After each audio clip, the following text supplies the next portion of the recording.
About hoarding gold. According to the Texas Tribune, the governor has teamed up with State Representative Giovanni Capriglione to draft legislation that would create what would be called the Texas Bullion Depository.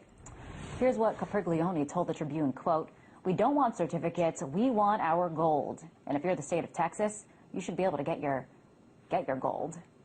So with the backing of some Texas lawmakers, the governor wants to transfer the state's gold reserves from New York back to the Lone Star State.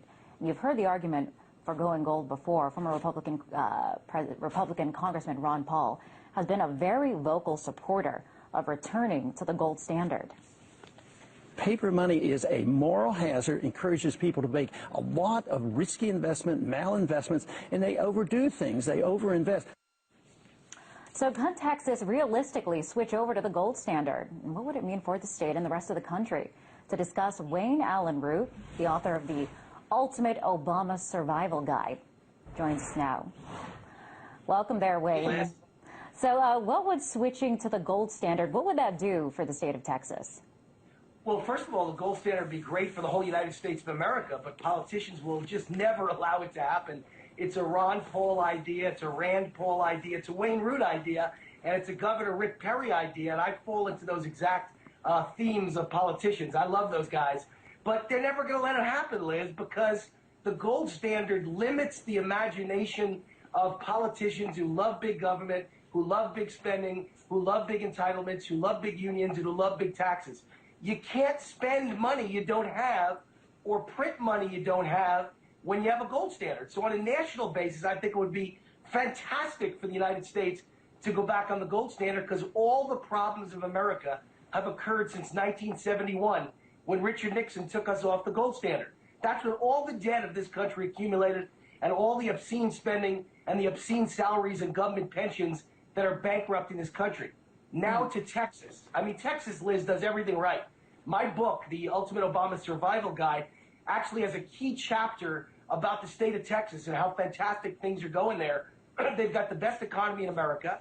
They've now moved to the #2 size-wise economy in America. It's one of the 20 biggest economies in the world, and they've created more jobs in the last 10 years than all the other 49 states combined. They do things right, and they're right to be suspicious of who's keeping their gold. The Federal Reserve in New York. Is it really there? Can they get it when they need it in a crisis? That's what this new Texas gold standard is all about. Bring the gold that we own in Texas back to Texas. Let us guard our own gold and take possession of our own gold to show that we have stability in our state. When a business moves here and they want to know about our stability, Texas can show them not only is the economy great, but we've got gold to back it up, and it's in our possession. Yeah. We know where it is. Now, I want to ask you, Wayne, critics of the gold standard say that it limits economic growth because there's only so much gold, as you said, that you can't print off more gold. So that seems like a major downside to the system. Well, you know what? The only thing that limits economic growth turns out to be the Federal Reserve. I'll give you one of the greatest stats of all time, Liz. The Federal Reserve was founded in 1913, and its only goal was to protect the value of the dollar. And since 1913, on the day the Fed was founded, the dollar has lost 96% of its value. Better stat than that even. If you had $1 million in 1913, and I talk about this in detail in my book, The Ultimate Obama Survival Guide, if you had $1 million in 1913 and you put it in the bank, meaning you kept it in dollars, today it would be worth $40,000 because it's gone down 96% value.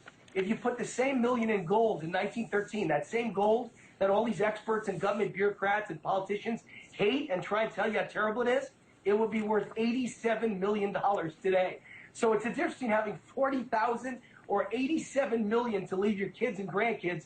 I think gold turns out to be pretty darn good, and politicians turn out to be pretty darn stupid. Well, it sounds like you're a huge advocate for this gold standard. Well, I don't think you try to make that a secret. I do want to ask you, I want to get to this, because not too long ago we covered this petition that was going around. It was going around several states, but Texas really gained a lot of popularity in the state of Texas. This petition to secede from the United States and create its own government. So now if Texas switched over to this system, they would have their own currency. So I know this is talking like a long shot, but if this were to happen in the state of Texas, could that feasibly make it possible for Texas to operate on its own?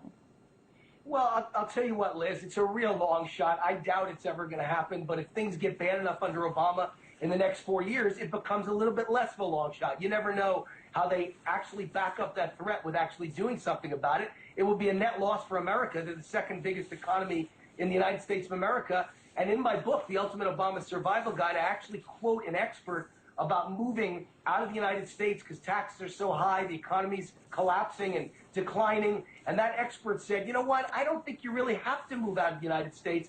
You could just move to the greatest country in the United States. It's called Texas.